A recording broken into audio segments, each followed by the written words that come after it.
Linebackers.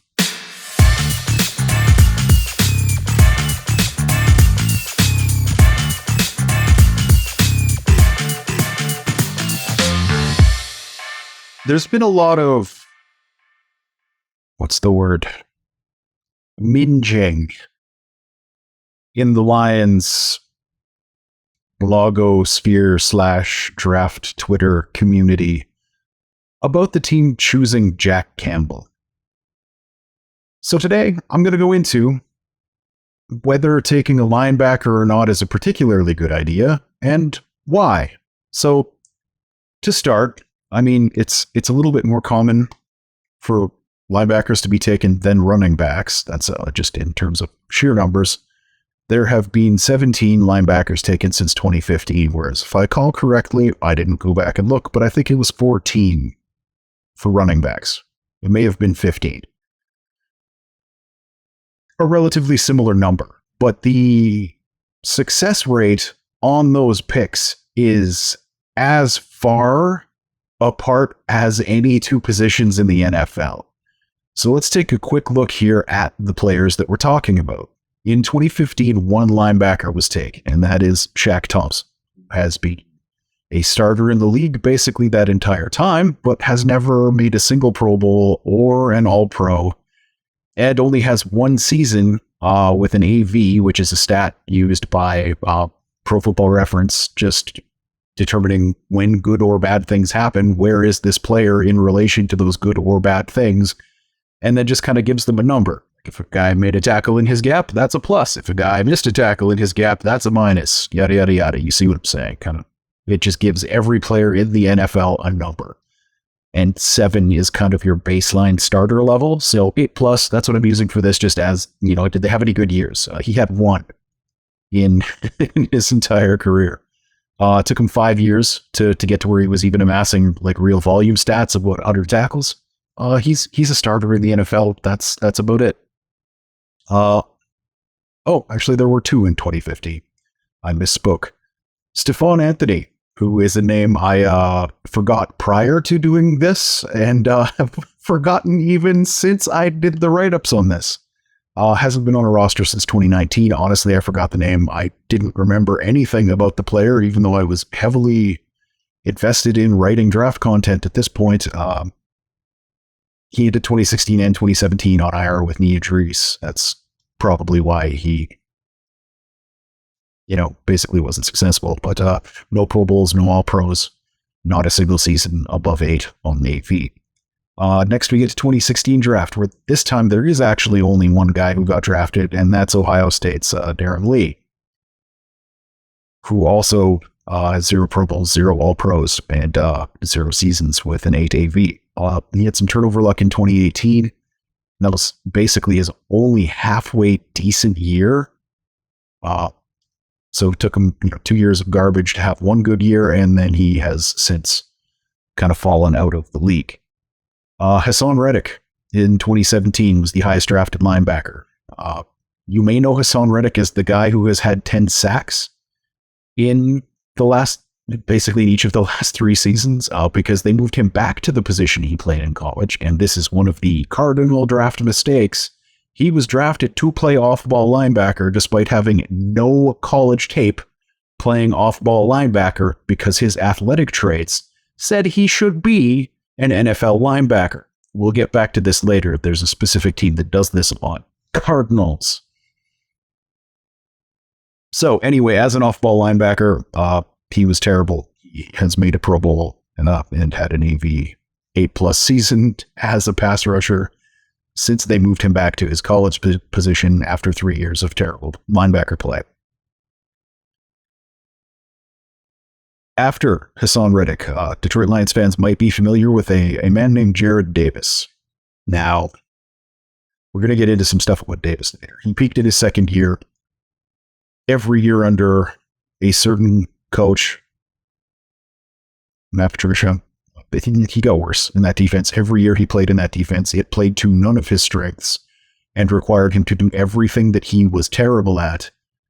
But that also plays into the problem of why so many linebackers bust in the first round of the NFL draft. I'm going to get into that later. I'm just going to keep rolling through the roster here. Reuben Foster was the guy that most people in Lions draft Twitter seem to think the Lions should have taken. Massive head case. Was popped for drugs at the combine, and anyone will tell you only idiots test positive for drugs at the combine. Legitimately people too stupid to breathe without instruction. That's it. You know when that test is coming. It is very easy to Google how long certain substances stay in your system.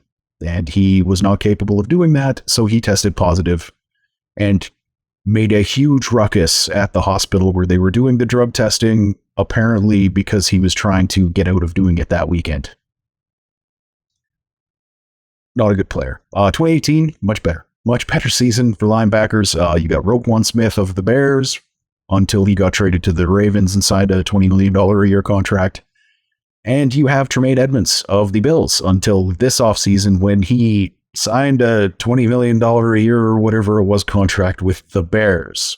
Two very different players. Like Roquan Smith is the small, fast, yada, and Tremaine Edmunds is the big, powerful, but also like very athletic archetype. In fact, like if we're going to relate this back to Jack Campbell, obviously that's the reason I'm doing this. His pro comps, one of the main pro comps for him was Tremaine Edmunds. Those two guys are two of the three players that I called a hit in the first round. Pro Football Focus hates Tremaine Edmunds. He has had an AV over 8 because he is in a place on the field where good things are happening. Again, that's what that stat is based on. That's what it tells you. Basically 4 seasons since 2018. The third guy, okay, the 4 in 2018. The third was Leighton Vander Esch, who's another guy that Campbell kind of gets comped to a little bit just because of that whole size, athleticism, instincts thing. His best year was his rookie year. He was second team All-Pro and made the Pro Bowl. He has 2 seasons with an AV over 8. Like he's been injured a lot. That's the reason a lot of people are kind of down on Vander Esch is because he has missed a lot of games. But when he plays, he's good. That is the other player currently active in the NFL to whom Jack Campbell gets a lot of pro comps. Just saying. And Rashaan Evans, complete, just a guy. the opposite of what you kind of want when you draft a player in the first round. Like he's a starter, but he's a level of starter where like, your team isn't good at that position while he's starting for you, but he will start somewhere for 10 years, if that makes sense. Like he's not good, but he's better than what somebody has, if that makes sense. Which again is not what you're looking for in the first round. Not a guy I called a hit. Then we get to 2019. 2 players, and I counted them before I said that this time, so you know it's correct. Devin White is the first one. And there's a lot of people who have a lot of hate for Devin White, like he's the worst player in the world. But when you look at that AV stat, which admittedly favors players on good teams because more good things are happening, it is more likely you are going to... That's the hole in that stat. PFF detests him and would tell you that he should not even be on an NFL roster. But realistically, an NFL team is going to pay him a lot of money next offseason, and he's one of the players for whom the 5th-year option was picked up, which is getting to be close to a 50% rate. 4 out of 4 years, he's had an AV over 8. He has been an All-Pro consideration once and made a Pro Bowl. The other guy was Devin Bush, who was the next guy off. Basically, he had a really good rookie season and has done absolutely nothing since. Like, I'm sorry to Big Blue fans, but Bush pretty much looks at this point like he's probably a draft bust. Sadly. Then we get to 2020, and the Cardinals do it again with Isaiah Simmons, who did not play linebacker in college, but was the size of a linebacker. He was a slot player. Like a slot safety. He played pretty close to the same position that Brian Branch played. And Brian Branch was, 6 feet tall, 190 pounds. Simmons did it at I believe 6'4", 230 is what he came in at the combine. Absolute athlete. No instincts at the linebacker position at all. He had a terrible rookie season, like to the point where a lot of people had completely written him off as an NFL player. He did improve a lot in the second year. They kind of reduced what he was doing and kind of just let him play a position a little closer to what he did in college. He may not be a complete bust, but he's certainly not a success as of yet. But yeah, not an AV over 8 kind of guy. But again, the Cardinals were terrible. It's harder to do that on a bad team. Kenneth Murray. 3 seasons in, just a guy. Rookie season was his best year. It's gotten worse since the Cardinals again hit in 2021 on this list with Zaven Collins, who played pretty well, but not much as a rookie, and then was bad last year. Or, like, I guess you could call him just a guy. Like, we're not rating him off yet. He's not that bad, but he certainly wasn't good. We'll see what if the new coaches let him actually do things that he's good at. Maybe he can pick it up year 3. And Jamin Davis, who was terrible as a rookie, and then pretty decent, actually, from the Commanders last year. Well rated by PFF. Yeah, just not a terrible player, but not great 2 years in either. But I struggled about whether I was going to even include that draft, but they're both just kind of mid-level guys who are not pluses or minuses at this point. If you'll recall my argument about running backs, the reason I say that drafting a running back in the first round isn't stupid is because you, generally speaking, get a good player when you do that. That is not an argument I can make for linebackers. Basically, like, that argument boiled down to teams that wouldn't do it, and this one, I can't really say that. Drafting a linebacker, even when it's successful, seems to kind of almost be a situation where you're drafting it for the next team, if that makes sense. Like, when they are really good, they tend to kind of be really good in that, like, year 3 through 7 range. The most likely outcome of drafting a first-round linebacker is kind of a mid-starter, but just kind of league average guy who soaks up snaps. But does that mean that Jack Campbell's going to be a bust? No. It doesn't, frankly. It's kind of bad analysis to take that and say that means that this one single player is going to be bad because of the fact that there is an 82% failure rate in getting a high-impact player by drafting a linebacker in the first round. As I said, the 2 most analogous players on this list for him are Tremaine Edmonds and Leighton Vander Esch, who are comfortably starter-level players in the NFL. There's not really much doubt about that. The issue with linebacker is that there is a massive disconnect between what the NFL values in college tape and what makes a linebacker actually good in the NFL. The guys who get drafted high tend to be combine freaks. They're athletic phenoms. Like, there was literally no tape of Hassan Reddick playing linebacker. He got drafted to play off-ball linebacker. And one coach finally was like, look, let's just let him be what he was. And he immediately strung off 3 10-sack seasons. Like, that's what NFL teams are doing at the linebacker position in the first round, is taking a guy who there's no evidence that he's going to be successful, and then shockingly, he's not successful. The NFL just drafts poorly at linebacker. These numbers are skewed by the fact that the Cardinals were terrible at drafting under the last regime, and 3 of the players on this list are from that team. But let's use an Lions example, just because that's who we're covering, right? Jared Davis. College tape. Plays like his hair is on fire at Florida. There's a 10-minute highlight video of him doing awesome things in college.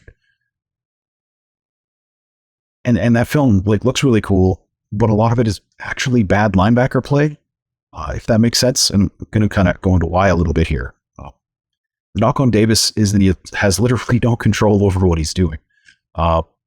He always over-pursued. It was habitual. It was continuous. It never stopped. He is not capable of keeping himself under control playing linebacker.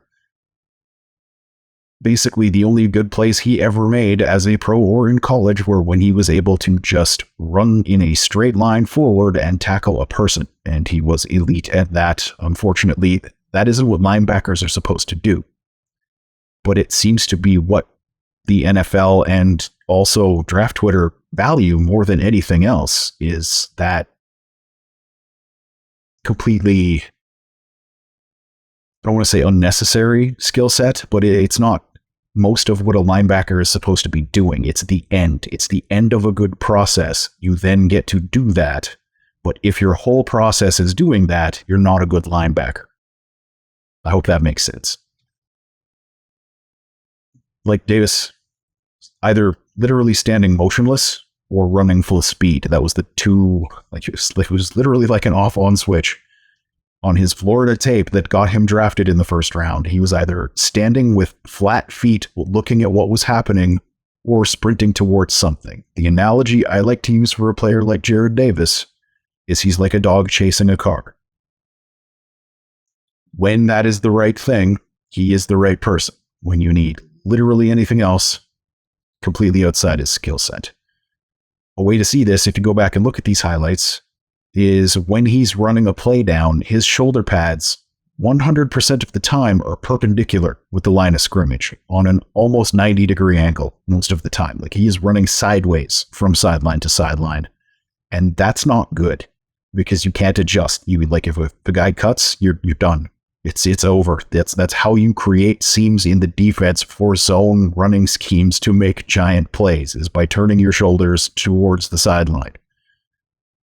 Jack Campbell highlights couldn't look more different from that. He's moving laterally at the same speed other linebackers are moving as they sprint. It's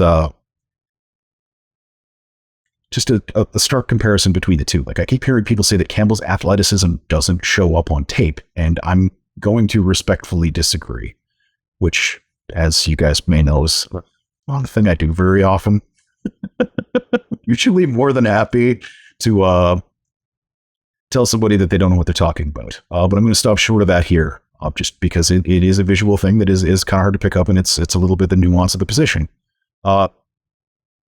You can't stalk a running back trying to get to the edge through traffic with your pads parallel to the line of scrimmage unless you are incredibly athletic. And every single highlight you watch of Jack Campbell is going to be him doing that. Whereas Jared Davis is like a dog chasing a car, Jack Campbell is more like a cat stalking prey, if that makes sense. Like he's very economical with his motions, but then when he goes, he has that same shot out of a cannon effect that you saw from Jared Davis. It's just not all he has. Like you'll see in highlights of Jack Campbell, there's a specific play that's in every single highlight reel that he does that kind of illustrates a lot of what I'm talking about. There's one where he bites on play action, so he has made a mistake. He then gets 15 yards deep on his zone drop and breaks up the pass in a back pedal. He doesn't turn his pads, he doesn't turn and run, which is what 90% of linebackers are going to have to do to cover that amount of space. He literally looks like he's shot out of a cannon backwards, like somebody flipped the tape on reverse. It's insane. The man is incredibly athletic. That's why his relative athletic score is like 9.6 or something like that. He does not run super fast in a straight line, but that is probably the least valuable thing linebackers do with the combine. Basically, he's covering ground more efficiently than anybody else and not taking himself out of position to make plays. Because while with the Davis highlights, like they look pretty cool, for every one of those, there's 10 plays on his Florida tape where he took himself completely out of the play by just sprinting when he did not need to be sprinting. What a lot of people are misinterpreting as Campbell not looking athletic is just a linebacker doing what linebackers are supposed to do, being patient, letting the play develop, not getting caught up in blocks, and then tackling the guy. I've heard for decades that you'd rather have the guy who plays with his hair on fire than the guy who doesn't. But I think at linebacker, that idea is an antiquated mindset that needs to go away, because what you need is a cerebral assassin at the position. All the traits in the world don't matter if what's between the ears isn't top tier. If that makes sense. Like it's a position where you need to know the opponent's playbook as well or better than all of their players to be successful. And if you can't be that person, you are not going to be a really good NFL off-ball linebacker. but the league keeps drafting guys who run below 5 because that's impressive and super rare at that size, blah, blah, blah, blah, blah. But yeah, okay, but they're not good. They're not good at football. The reason I think the Jack Campbell pick is good is not because I think drafting linebackers in the first round is a great idea. Like I said, that's an 87 or an 82% failure rate at that position league-wide. Drafting linebackers in the first round is a bad idea. Well, linebacker is the worst bet in the first round in the NFL. That's not even a question. But you should probably take solace in the fact that Twitter hates this pick because they don't always hate linebacker picks. In fact, when you're looking at draft coverage, what I would like you to do is just look at, say, person who's talking. Like, this is the Google search I'd like you to do. Person who's talking, Jared Davis, 2017 draft. And just see what pops up. See what kind of grade they gave. Universally regarded draft bust Jared Davis in 2017 after the draft. You're going to see a lot of similarity there. Like, not everyone screaming to the high heavens that you can't take a linebacker is doing so because of how completely wrong they were in 2017 about Jared Davis and how badly they messed up that eval. But there is a lot of that going on right now. Like, when someone gets very anti-Campbell, just do that Google search. Linebacker's a tough spot to scout. The NFL sucks at it. That's how hard it is. And that's why it's generally not a great value in round 1. Not because Jack Campbell specifically isn't and won't be a good player. Which, that's the thing that actually matters, and we don't know. So, if you're screaming about how terrible this is before the kid has even actually played it down, stop talking. Have a good day.